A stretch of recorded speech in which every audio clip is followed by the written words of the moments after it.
Buenas tardes, yo soy Marielos Yo soy Víctor Pérez. y hoy les vamos a resolver algunas dudas respecto a las obligaciones fiscales que tienen los emprendedores. Esperemos cumplir con ustedes con las expectativas que puedan tener. Este es un mensaje relativamente corto, media hora, que vamos a dedicarle a platicar un poco sobre el emprendimiento. Una cosa muy de moda ahora, y me imagino que muchos tendrán la inquietud de tomar este barco del emprendimiento, pues es algo que está moviendo la economía mundial y tenemos que, pues, poner al tanto de esto. Víctor nos va a comentar un poco de quiénes somos y cuánto tiempo tenemos de estar en esto. La firma GP Consultores, que les está presentando y patrocinando estos momentos de intercambio, tiene ya cerca de 25 años de estar funcionando en diversos ámbitos comerciales, industriales, agropecuarios. En fin, es una firma de auditoría que pretende llegar a una necesidad muy importante de nuestro medio, que es la inmediatez que podemos tener con nuestros clientes y la atención personalizada de cada uno de ellos. Así surge también la idea de tratar de ayudar a los que realmente quieren someter un emprendimiento. ¿Qué entendemos por emprendimiento al fin de cuentas?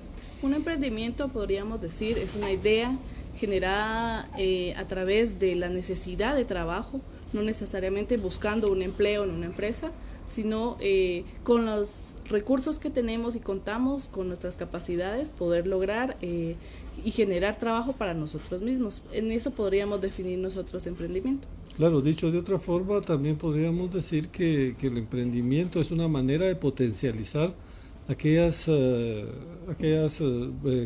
cuestiones que tenemos que pueden convertirse realmente en un negocio. Lo importante es diferenciar un poco lo que es emprendimiento como una forma de vida prácticamente, que significa tener otra manera distinta después de controlar sus propios gastos, porque ya no está sometido a un régimen periódico de ingresos, sino a los resultados que tenga su actividad. Algo que no todo el mundo está acostumbrado, y que puede ser que en un momento desespere a alguien que no tiene suficientes recursos para mantener un régimen así, que está dependiendo pues de su propia actividad. Y esa es la idea principal del emprendimiento. ¿Cómo vemos esto? Pues esta sesión va específicamente a resolver dudas que tengan sobre emprendimiento. Nos han llegado ya unas a través del inbox y nos preguntan cuánto dinero necesitamos para formalizar nuestro emprendimiento. Esta es una de las cuestiones principales, diría yo, que tiene, de las preocupaciones principales. Quiero poner un negocio, pero ¿cuánto necesito? Y no hay, lamentablemente no hay una pregunta definitiva, no hay una respuesta definitiva a una pregunta tan importante como esta. Por ejemplo, un negocio, para iniciar o para entrar en el negocio, puede ser que necesite invertir una cantidad, pues dependiendo del negocio que se trate. Si usted va a comprar mercaderías y las va a vender, algún tipo de mercadería, pues probablemente va a necesitar un capital suficiente para comprar esas mercaderías. Sin embargo, ahorita estamos encaminados de que fiscalmente o legalmente y formalmente qué necesitamos invertir para una sociedad de emprendimiento, que es la que está de moda ahora, la sociedad de emprendimiento, creada en virtud de las modificaciones que se hicieron al Código de Comercio.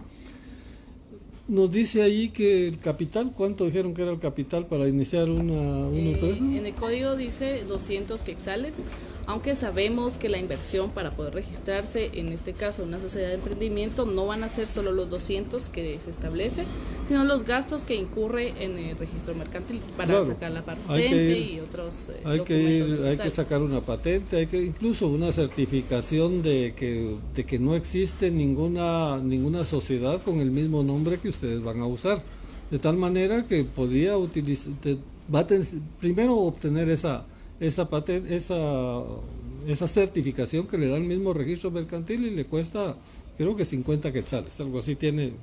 Puede ser que cambie ahorita con la implementación de esta sociedad de emprendimiento.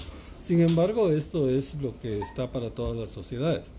Luego tiene que pagar la patente timbre en la patente de comercio, en la patente de sociedad, por ahí ya vamos hablando de 150, 250, en fin, una serie de trámites y cosas, registros que tiene que pagar, no se le van menos de 1,000 quetzales en todos estos trámites que va a tener que hacer. Una de las inquietudes es esa, como es de emprendimiento, no tiene muchos requisitos, y es cierto en cierta forma. Uno de los principales requisitos que son los caros de una sociedad es la escritura pública de constitución, porque hay que ir con un abogado a hacer una escritura pública, que eso significa llevarla a un protocolo, hacer el registro de protocolos y todo lo que tiene que hacer un abogado. Sin embargo, la sociedad de emprendimiento no hace necesaria la escritura pública. Dice la ley que el registro mercantil le va a proporcionar un formato que usted solo lleva, mire qué cláusulas le convengan y cuáles puede poner en su negocio, y con eso es suficiente. Con una firma electrónica, bueno, también tiene que tener firma electrónica. Exacto. Y la firma electrónica tiene un costo. Exacto. En este caso, el registro mercantil ha creado una plataforma virtual para que los registros se hagan de forma electrónica. Pero el problema que se encuentra un poco ahí es que sí se necesita de un abogado, porque él es el que tiene la firma electrónica para autentificar todos estos documentos. Entonces no es solo cuestión de que uno pueda venir y se registre solo así. Entonces sí es necesario ir y tener la solvencia de un abogado para hacer los trámites de cualquier forma. En este caso ya decía hacerlo usted, o a través de un tramitador o con un abogado. Normalmente las sociedades, todos esos trámites que se hacen al registro mercantil se han encargado por tradición los abogados, que hacen desde la escritura hasta los mandados en el registro mercantil que hay que hacer, los diferentes registros y certificaciones que hay que sacar. Pero volviendo al tema, pienso que unos 1,000 quetzales son un monto razonable que debería gastar en constituir la sociedad, que se llaman las SE, Sociedad de Emprendimiento. Por ejemplo, los patitos SE, podría decirles, si lo que va a comercializar es patos o hígado de pato, que de repente. Entonces, digamos que 1,000 quetzales tal vez le alcancen. 1,200 quetzales, por ahí puede ser que lo que vaya a gastar en constituir la sociedad, suponiendo que va a ser una sociedad de un socio y con un capital, como dice el Código de Comercio, de 200. En eso del capital hay una cosa muy importante. El mismo Código de Comercio establece que son causales de disolución de una sociedad cuando ha perdido más del 60% de su capital. ¿Y qué sucede si usted va a gastar 1,000 quetzales y con un capital de 200, pues ya está en quiebra? Lamentablemente es una contradicción que hay ahí. Por constituirla ha gastado más de su capital, pues ya entró con una sociedad que está en una causal de quiebra de acuerdo al mismo Código de Comercio. Pero eso no importa mientras... digamos, a veces esos gastos se hacen fuera de la sociedad. Usted tiene que tener entonces los 1,200 quetzales para sus trámites y además sus 200 quetzales para conformar el capital. Víctor nos preguntan, Isaac Contreras nos pregunta, en una sociedad de emprendimiento, ¿en qué régimen fiscal quedaría y qué impuestos hay que presentar? Esta es otra cuestión bien importante. Pensamos que nos va a favorecer mucho la legislación fiscal por ser una sociedad de emprendimiento. La realidad es que el ambiente para cualquier tipo de sociedad en nuestro medio es bastante hostil. Le piden muchos requisitos. Por otro lado, la sociedad de emprendimiento se libró de uno, la escritura de constitución, pero no los demás. Tiene luego que inscribir, después de haber terminado sus trámites en el registro mercantil, usted tiene que llegar a la SAT y lo primero que le van a preguntar es eso. Bueno, ¿y qué régimen de impuestos a los que se va a adherir? Hay dos impuestos básicos y grandes que son los que determinan la mayor parte de decisiones que podría uno tomar en cuanto a impuestos. Uno es el IVA. En el IVA hay dos regímenes. El régimen de pequeño contribuyente, si no va a vender más de 150,000 quetzales en el año, y el régimen normal, que es el que para cuando pasan de 150,000 quetzales. Eso es solo del IVA, pero también está el impuesto sobre la renta. Exacto, el impuesto sobre la renta, estamos hablando del primer porcentaje de sus ventas. Está el normal, opcional, que es sobre 5% y 7%, y el ISR trimestral, que es el 25%. Este segundo va ligado a presentar ISO y inventario. Incluso si usted no tiene mercadería a la venta, igualmente le van a pedir inventario, porque el régimen está ligado al inventario. Sí, es otra cosa que le van a preguntar inmediatamente también cuando vaya a la SAT, le van a preguntar cómo va a ser su método de evaluación de inventario. Y también ahí tiene que tener claro qué es inventario, de qué están hablando, porque inventario es cualquier cosa, cualquier cosa que se inventa, o es inventado o es inventario. Pero inventario podemos llamar a inventario de activos fijos, inventario de mercaderías, inventario de clientes también podríamos tener, pero realmente aquí le están hablando del inventario de mercaderías, de cosas que usted tiene para vender. Entonces le van a preguntar, ¿y cómo los va a evaluar? Hay varios métodos de evaluación: promedio ponderado, última compra, identificación específica, en fin, hay una serie de formas de ver el inventario. Lo más normal para salir del paso usted puede poner que es promedio ponderado. Ahí ya tiene otro requisito que tiene que cumplir, y luego, como decía Marielos, el régimen de impuestos sobre la renta, si usted elige el normal, diríamos, sería, tiene que hacer cierres trimestrales, pagar trimestralmente el impuesto sobre la renta sobre las ganancias, que es el 25%, y ahí y reportar también semestralmente el impuesto sobre la renta. Además tiene que pagar el impuesto de solidaridad, o ISO como lo conocemos. Este es el régimen sobre el 25% sobre utilidades. El otro régimen que mencionaba Marielos es el régimen simplificado, que paga el 5 o 7%, depende de la cantidad de facturación que tenga, sobre los ingresos. Este es mucho más sencillo, con menos requisitos y con menos probabilidades de equivocarse, podríamos decirse, porque solo facturado le aplica el 5% y eso es todo lo que tiene que hacer, que el otro, que el normal. Pero puede ser, si su ganancia va llevando por ahí por el 30% o más sobre su precio de compra, estaría pagando demasiado impuesto en este régimen. Víctor, también nos preguntan: ¿qué ventajas tendría de cambiar mi empresa individual a una sociedad de emprendimiento? Realmente solo el hecho de poder usar un régimen de sociedad SE, una sociedad de emprendimiento. Decir que ya es una sociedad, porque puede ser incluso sociedad de una sola persona, que parece contradictorio, o incluso a nivel mundial las sociedades unipersonales se están usando. ¿Qué ventajas tiene para comercializar? Pues ya será dependiendo del nicho de mercado que usted piense atender. Puede ser que ahí sirva mucho tener una sociedad. Sin embargo, las responsabilidades también, diríamos que la mayor ventaja es la responsabilidad. Cuando hay problemas con la empresa, una sociedad de emprendimiento o una sociedad anónima, que es muy parecida, solamente la responsabilidad ante terceros se limita al monto del capital, el capital pagado. Entonces su responsabilidad, digamos, se limita a 250 quetzales, y con eso abrió la sociedad de emprendimiento.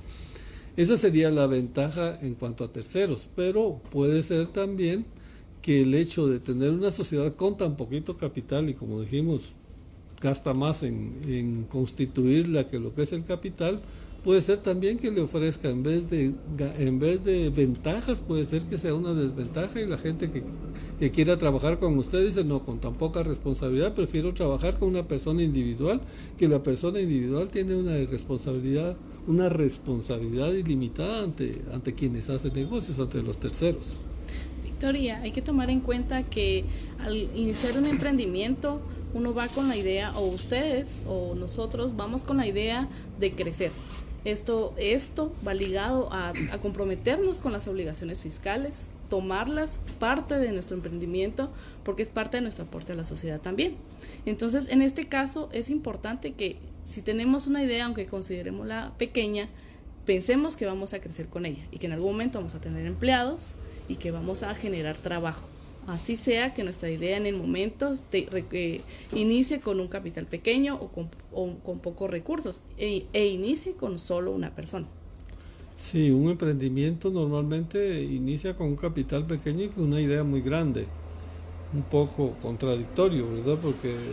Pero muchos de los grandes emprendimientos realmente han iniciado así, con un capital relativamente pequeño, con recursos conseguidos con familiares o con amigos, y luego si la idea es grande, eso va a crecer.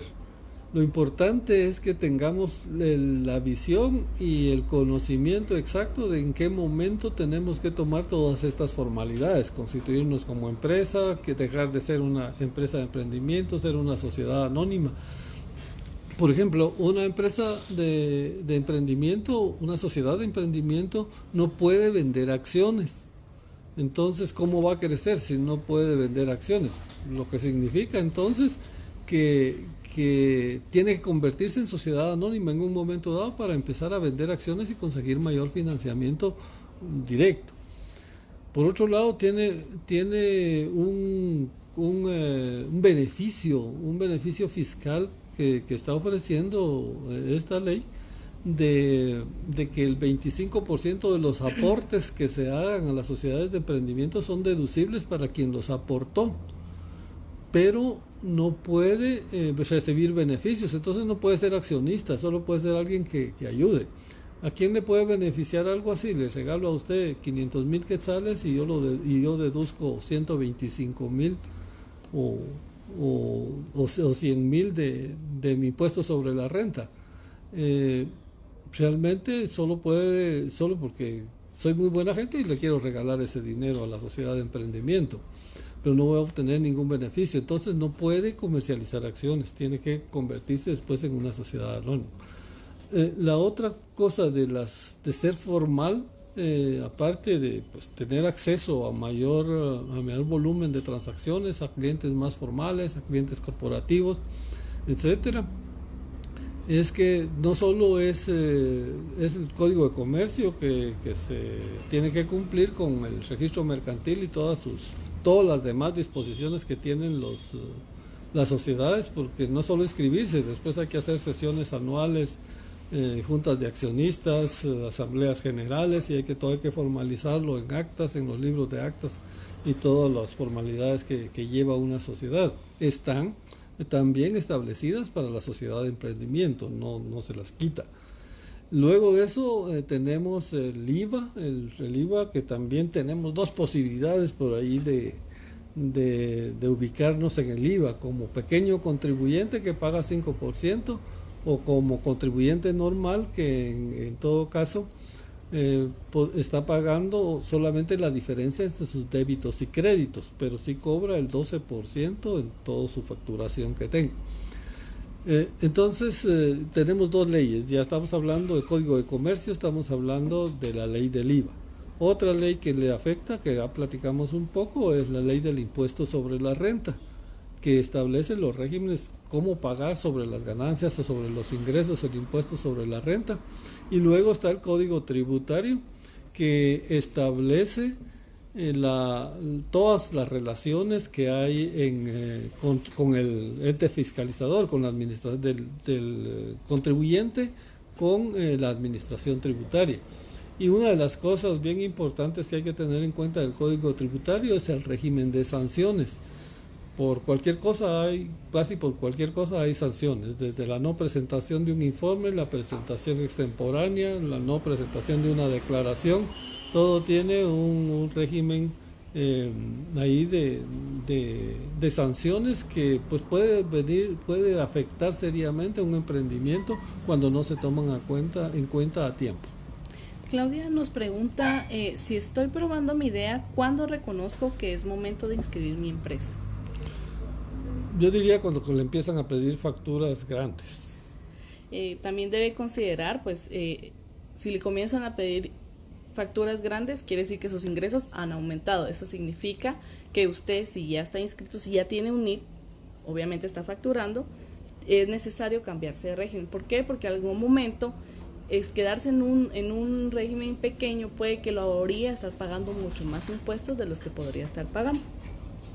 Así es. ¿Qué decía? La pregunta era... Sí, ¿en qué momento reconozco que sí. es momento de inscribir mi empresa? Hay un momento que casi todos los emprendimientos empiezan con la informalidad.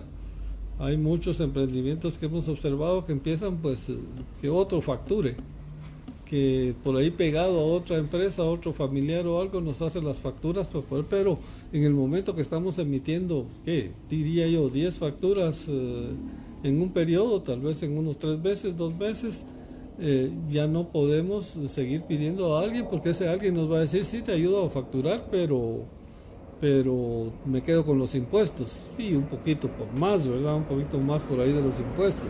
Entonces, igualmente va a tener usted el problema de que en un momento dado podría llegar con alguien, mire, aquí le traigo la mercadería que me pidió, pero le traigo esta factura de un salón de belleza.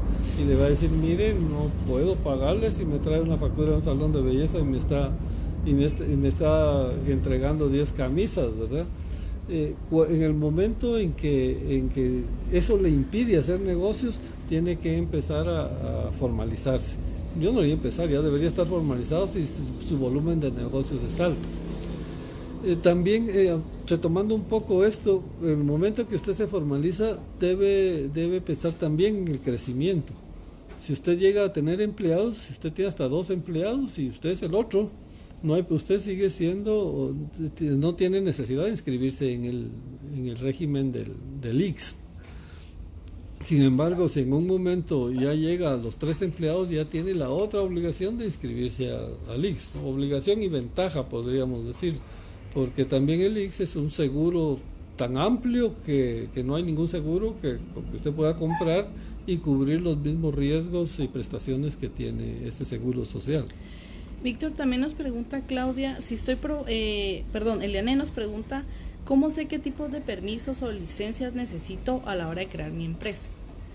Esencialmente las que hemos mencionado, la inscripción en el registro mercantil y la inscripción en la SAT, para empezar. De ahí pues tienen que autorizar sus facturas o usar las facturas electrónicas, que es otra ventaja que existe también. Y luego depende de la actividad. Si usted va a poner un rastro, necesita licencias hasta del Ministerio de Salud Pública, de la municipalidad y de infinidad de cada actividad podría decirse que tiene su licencia. Si va a hacer minería, también necesita hasta del Ministerio de Energía y Minas la autorización.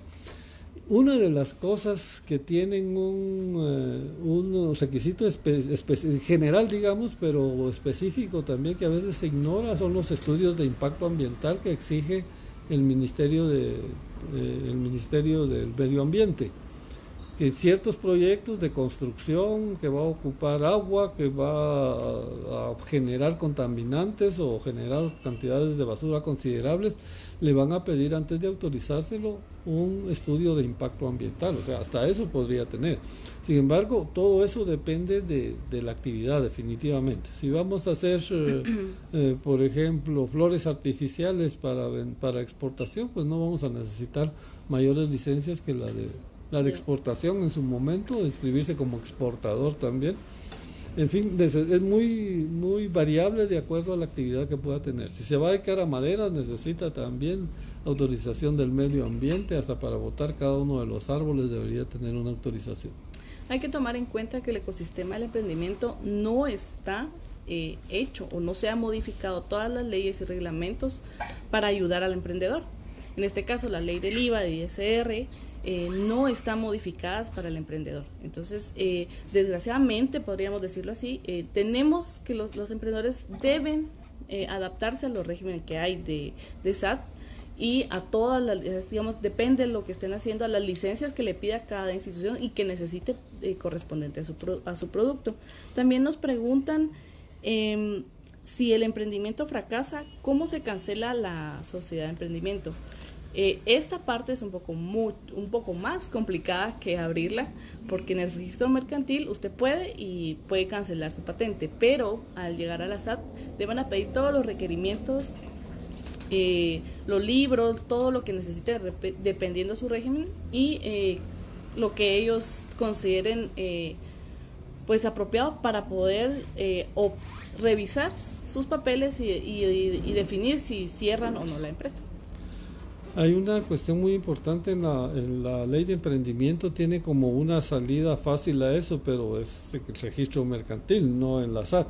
En la SAT, para cerrar una empresa le van a pedir toda su contabilidad, le van a pedir las últimas declaraciones y una serie de requisitos que le van a pedir para poder hacer el cierre formal de esa empresa. En el registro mercantil, según la ley de emprendimiento, usted tiene que mandar anualmente, tiene que publicar información. Por cierto, y tiene que pagar la publicación, 200 quetzales la publicación. Anualmente tiene que publicar información financiera en el sitio del registro mercantil. Antes era en el Diario de Centroamérica, ahora es en el sitio web del registro mercantil. Si pasan 2 años y no cumple ese requisito de publicar su información financiera, se cancela la sociedad de emprendimiento, pero solo en el registro mercantil. La SAT todavía va a estar esperando que usted le presente, ya sea sin movimiento o con movimiento, las declaraciones a las que haya sido afectado. También nos pregunta Estuardo Batres, ¿cuáles serían los requisitos para apertura de una empresa de emprendimiento? Creo que los habíamos mencionado, pero para recordarles las diferentes